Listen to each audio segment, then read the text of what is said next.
જય સ્વામિનારાયણ. આજે વાત કરવી છે સરળ માણસ. પ્રાચીન સમયની વાત છે. એક નગરની અંદર 4 વિદ્વાન મહાપુરુષો રહેતા હતા. તેમની કીર્તિ ચારે બાજુ ફેલાયેલી હતી. ચારેયનું કામ ઉત્તમ, લોકો એમના વખાણ કરતા થાકે નહીં એવું કાર્ય. પરંતુ એક જ નગરની અંદર રહેતા હોવા છતાં એ ચારેય મહાપુરુષો ક્યારેય એકબીજાને મળેલા નહીં. વાતો સાંભળેલી કે આટલું આટલું ઉત્તમ કામ કરે છે, પરંતુ ક્યારેય મોઢે મોઢ મળેલા નહીં. એક દિવસ ચારે વ્યક્તિઓ ધર્મ પ્રચાર માટે નીકળેલા અને બરાબર રસ્તાની અંદર એક જગ્યાએ ચારે ભેગા વાતો સાંભળેલી અને કુવાના કાંઠે પાણી માટે ચારે ભેગા એકબીજાના નામથી ઓળખી ગયા અને બેઠા સરસ વાતો કરી. ત્યારે એકે એમ કહ્યું કે આપણે બધા કાર્ય તો કરીએ છીએ, પણ વિશેષ કાર્ય તમે શું કરો છો એની ખબર નથી. તો તમે એક એક કહો તો ખબર પડે કે તમે કેવું કેવું કાર્ય કરો છો. તો પેલા વિદ્વાન મહાપુરુષે કીધું કે આ સમાજની અંદર ડોક્ટર, એન્જિનિયર, વકીલો આજે તમે જોવો છો એ બધા જ મારી સંસ્થામાં ભણીને બને છે. એ મારી ખૂબ મોટી સંસ્થા છે. ડોક્ટર, વકીલ આવા મહાન વ્યક્તિઓ એ ત્યાંથી જ બનીને બહાર નીકળે છે. બધાએ તેની વાત સાંભળી. બીજા વિદ્વાને કહ્યું કે હું એવું કામ કરું છું, સેવાકીય પ્રવૃત્તિ સાથે મારી સંસ્થા જોડાયેલી છે. અન્ન ક્ષેત્ર ચલાવું છું, દિન દુખીની સેવા કરું છું. એક હોસ્પિટલ ચલાવું છું, ત્યાં અનેક દર્દીઓની સેવા થાય છે.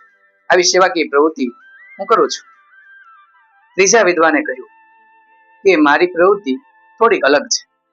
સમાજની અંદર જ્યાં વિદ્વાનો જમને દેખાય છે, આ બધા કર્મકાંડ, યજ્ઞ, હવન આ બધું કરાવે છે, આ મહાન સંસ્કૃતના વિદ્વાનો એ મારી સંસ્થામાંથી ભણીને બને છે. એટલે હું સમાજને વિદ્વાનો આપું છું. ત્રણેય પેલા ચોથા મહાપુરુષને પૂછ્યું કે આપ શું કરો છો, તમારી પ્રવૃત્તિ શું?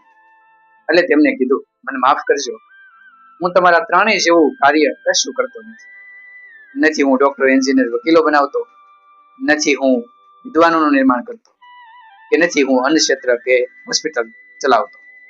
તો તમે શું કરો છો? બસ હું એક સમાજની અંદર સામાન્ય માણસ બનાવું છું.